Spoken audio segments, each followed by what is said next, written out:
Hello, this is Intuitive Anna Priscilla.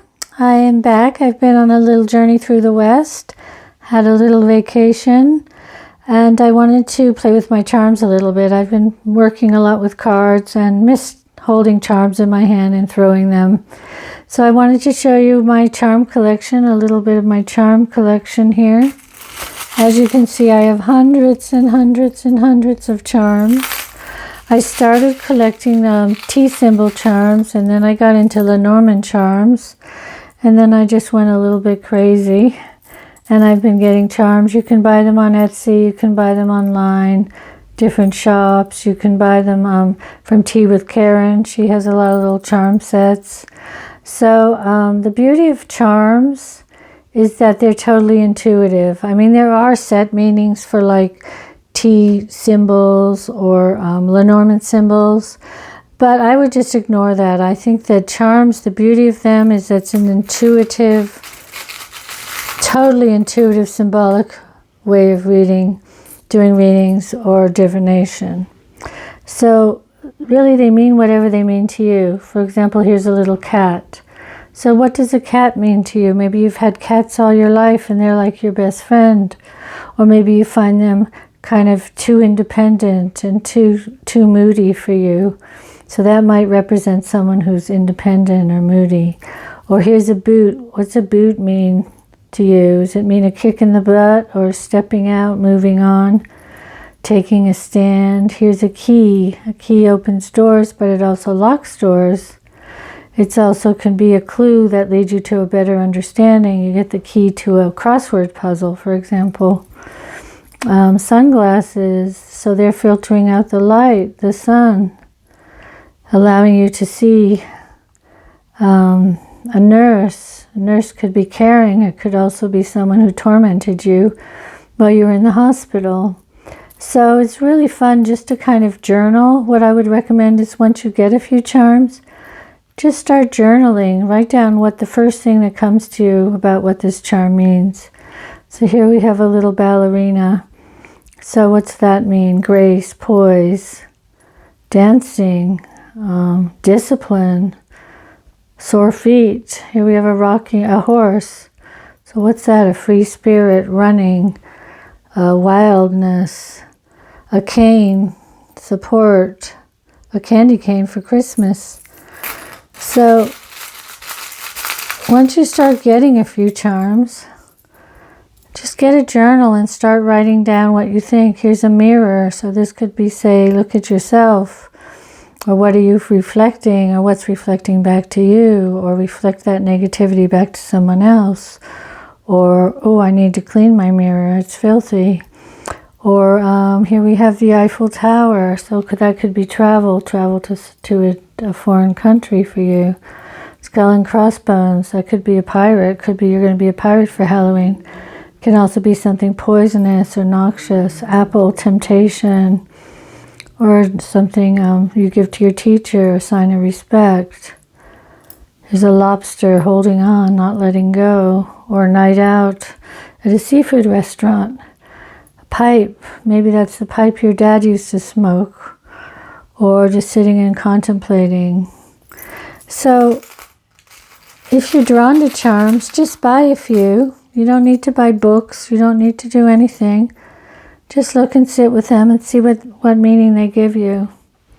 So here we have a wishing well. So what is your wish? What do you wish for yourself or your family or your future?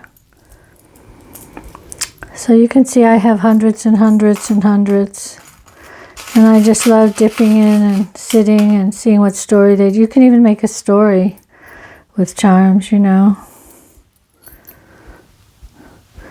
So here we have a chair, sitting by the chair, looking out the window at the morning sun. Perfume, maybe you're an aromatherapist, or you just love fragrance, or you're in a noxious environment and you need to somehow perfume it. Maybe you use perfume as an allure to attract others. So get a few charms and just start writing down. Get a journal and say, okay, what does this symbol mean to me? It's a symbolic method of fortune telling, very old. like runes or bones or casting dice or lots, because it's a casting. So the moment that you throw is kind of a synchronistic message for you with these symbols. So I have my little throwing cloth here. I'm going to throw a few and see, let's ask, just in this inner circle here, what can charm reading teach us?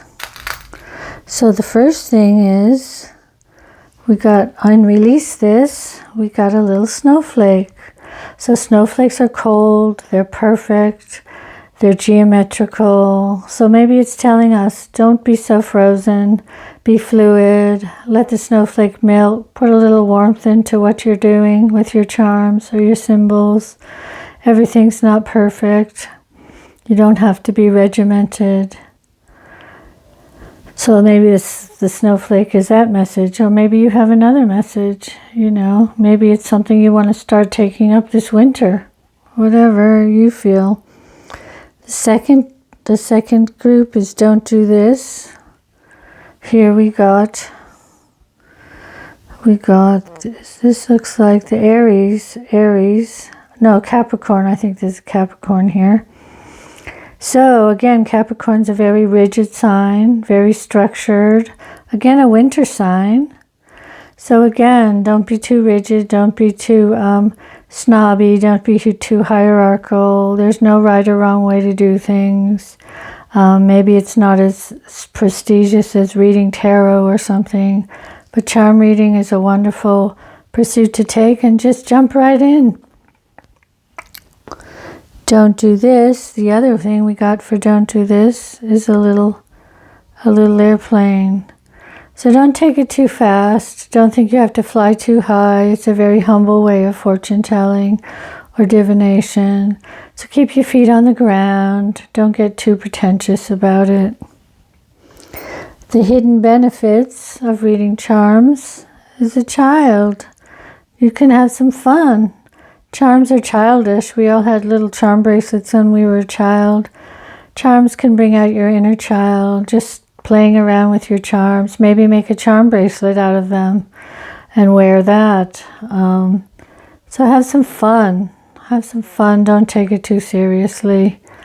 And open up your mind. Get rid of any kind of preconceived ideas you have, and just be creative and fun. It's fun throwing them. And this is money or resources. So we have the cane. So it's not particularly something that's going to bring you a lot of money, but it could be a support for resources, inner resources for you. It's also a candy cane here, so it's something sweet. And then for your gifts is the giraffe. So reach up high, reach higher, expand your horizons, look over the tree, nibble at the top of the tree, not at the bottom of the tree. So stretch yourself, use your imagination, stretch yourself here.